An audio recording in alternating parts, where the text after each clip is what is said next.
Today I want to talk about PlayStation, about failure, about live service, because the basically closure of Bungie, it's honestly pissing me off. And Game still with another W, man. I've been telling you guys this ever since the PlayStation 5 launched, and now you ponies want to have a reason to get pissed. You know, I'm quite angry right here.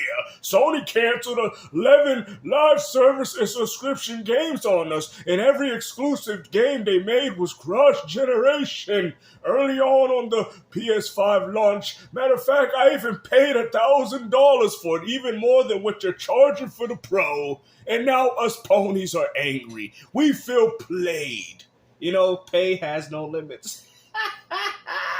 the fact that in the last 5 years, Sony has talked almost exclusively about this live service initiative. They made so many acquisitions. They said, our goal is to make 10 different giant expensive live service games back. Concord was a crazy failure, but even stuff that I feel like is just supposed to exist and be popular on PlayStation just has flopped. But 93 million though, Dreamcast. 93 million though. I'm hearing what you're saying, but it doesn't matter because we sold 93 million though.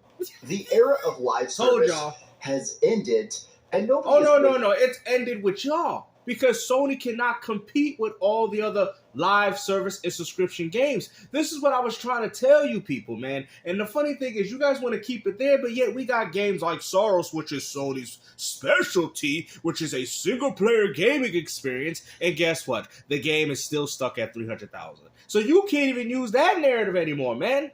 You know, all these narratives that you guys have been pushing, oh, we buy our games, we support physical media, we support the developers. Man, you guys ain't gonna be nothing but Xbox players at this point if this keeps going on. I told y'all. I was trying to warn you guys from the beginning, but no. Gamster's just a pathetic little Xbox fanboy. That's all he is. He wasn't looking out for our best interests. But you know what's even more laughable? You got Dreamcast Guy 2 far worse than this. I mean, at least he can go as far to admit it, man. You know, I think he did try to keep hope alive, but then he realized, like, hold on. Sony's definitely not doing like we've known they're supposed to do. You know, it shouldn't have took Sony this long to even come up with a game like Wolverine and even Intergalacto.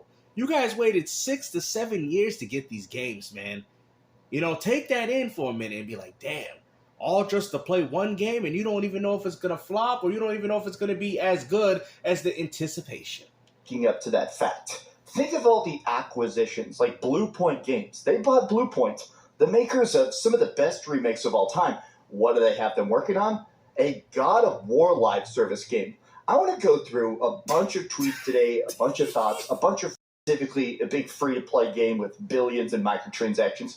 There is a lot of different flavors of it, right? A lot of different styles of like live service masterpiece, and they just can it. I think that internally, Sony is starting to realize this is much more unmanageable than a lot of people thought, especially because Bungie was a giant success. I want to really just explain. Yeah, but that was during the time when they were multi-plat. You know what I'm saying? Because if this was Xbox, y'all be sitting there saying, see, you see the acquisition for Microsoft, you see how they destroyed Bethesda and Bungie? But when it's Sony, oh no, it's okay, you know, Bungie obviously lost a lot of talent. You know, you guys come up with these excuses. But like I've said before, at the end of the day, these free-to-play games have got their momentum now, and it's going to be very hard to come out with anything new. It is what it is. These people are geared on to those games, and they're not looking forward to playing anything else besides Grand Theft Auto 6. That is the honest reality of where gaming is at this point. And if you guys still can't see that, well, then I don't know what to tell you, dinosaurs.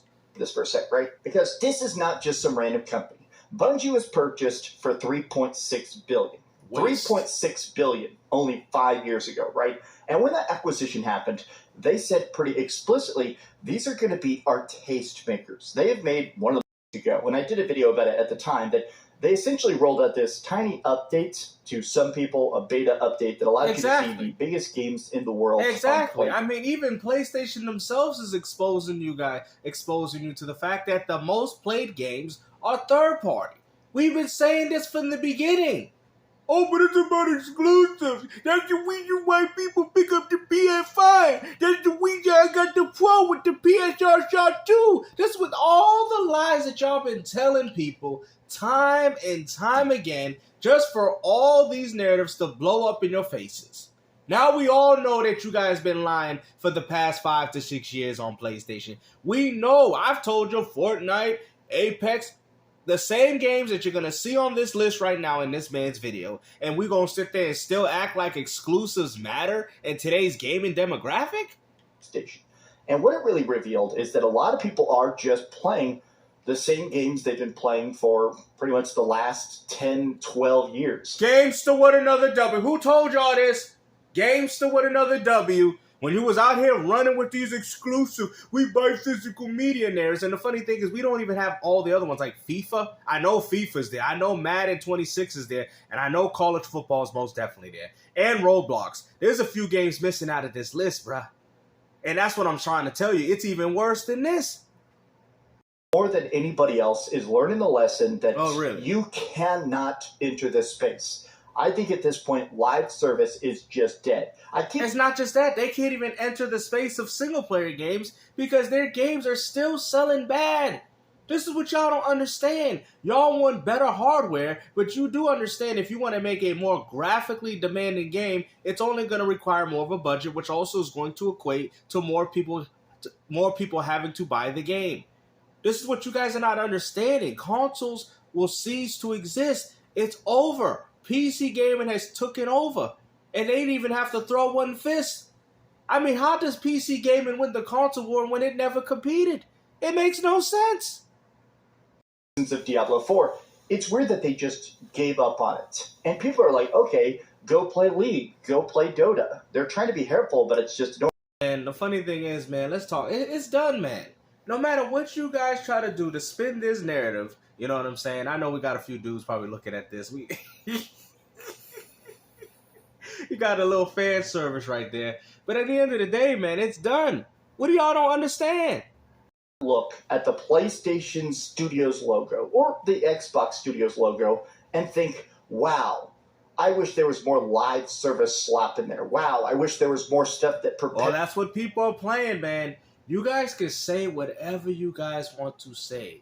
But at the end of the day, people are playing these same games. You even showed a list of the top 10 played games on that list, and the vast majority of them were live service and subscription games. I mean, even though Minecraft is not, but you have to buy stuff, costumes, it does still have very much the same format. I mean, I feel like any game that has that type of content is very much being the Fortnite. Same thing with Grand Theft Auto. You buy houses, cars, jobs, right? Careers. It's the same concept. So in my opinion, those games are live service and subscription.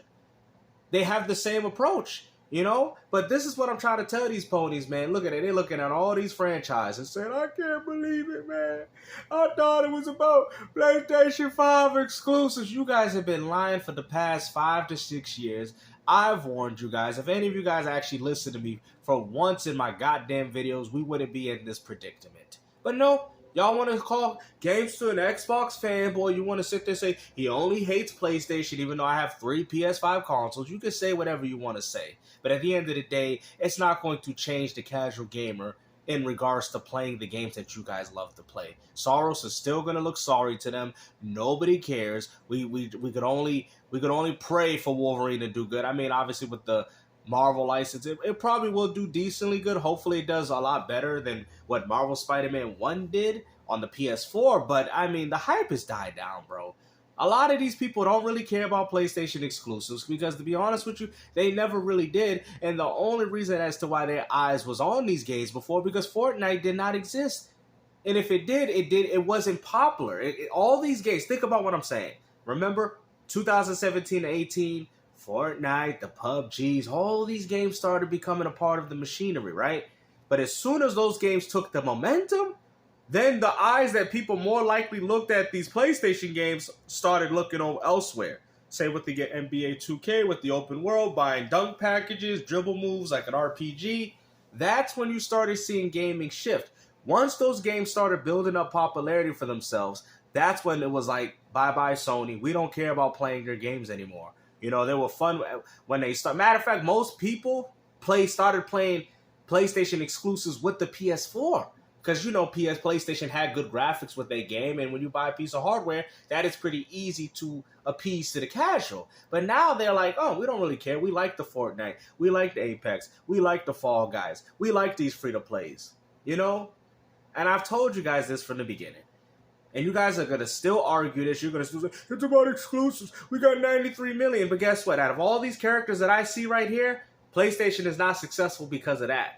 PlayStation is successful because of third party and PlayStation Plus and 30% off microtransaction fees. And if you still don't get it after this video, then like I've said before, you dinosaurs really don't understand gaming. Hopefully you guys enjoyed this video, man. Like I said, I guess PlayStation is dead. I mean, we already know an Xbox is dead videos coming up. So we had to make this one just in case he decides to do that. Hopefully you guys enjoyed this video. Like I said, take care. Peace out.